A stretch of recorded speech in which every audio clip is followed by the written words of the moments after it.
நிலம் கையகப்படுத்துதல் மசோதா விவகாரம் உள்ளிட்டவை குறித்து மத்திய அமைச்சர்களுடன் பிரதமர் நரேந்திர மோடி ஆலோசனை நடத்தினார். திருத்தி அமைக்கப்பட்ட நிலம் கையகப்படுத்துதல் சட்ட திருத்த மசோதா லோக்சபாவில் கடந்த 10ஆம் தேதியன்று நிறைவேற்றப்பட்டது. இந்த மசோதா விவசாயிகளின் நலனுக்கு எதிரானது என்று காங்கிரஸ் உள்ளிட்ட எதிர்க்கட்சிகள் கடும் எதிர்ப்பு தெரிவித்து வருவதால் ராஜ்யசபாவில் மசோதா முடங்கும் அபாயம் ஏற்பட்டுள்ளது. இந்நிலையில் பிரதமர் மோடி தலைமையில் மத்திய அமைச்சரவை செவ்வாயன்று மாலை கூடியது. அப்போது நிலம் கையகப்படுத்துதல் சட்ட திருத்த மசோதா தொடர்பாக அனைத்து கட்சிகளிடையே ஒருமித்த கருத்து ஏற்படுத்துவது குறித்து விவாதிக்கப்பட்டதாக கூறப்படுகிறது.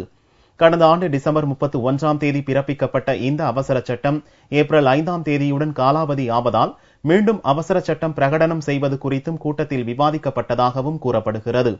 இதற்கிடையே தனி பொறுப்புடன் கூடிய மத்திய இணை அமைச்சர்களுடன் செவ்வாயன்று காலையில் பிரதமர் மோடி ஆலோசனை நடத்தினார். இக்கூட்டத்தில் அமைச்சர்கள் பிரகாஷ் ஜாவ்டேகர், ராஜீவ் பிரதாப் ரூடி, நிர்மலா சீதாராமன், ஜிதேந்திர சிங், பியூஷ் கோயல், சர்பானந்தா சோனோவால், தர்மேந்திர பிரதான் மற்றும் பாரதிய ஜனதா தலைவர் அமித் ஷா கலந்து கொண்டனர்.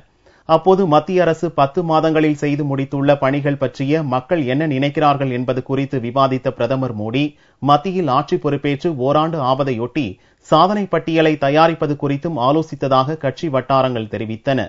பெங்களூரில் ஏப்ரல் 3ஆம் தேதி நடக்கும் தேசிய செயற்குழு கூட்டத்துக்கு பிறகு மத்திய அமைச்சரவையை மாற்றியமைக்க பிரதமர் மோடி திட்டமிட்டுள்ளதாக தகவல்கள் வெளியாகியுள்ளன. இந்நிலையில் அமைச்சர்களுடன் மோடி நடத்திய ஆலோசனையும் முக்கியத்துவம் பெற்றுள்ளது.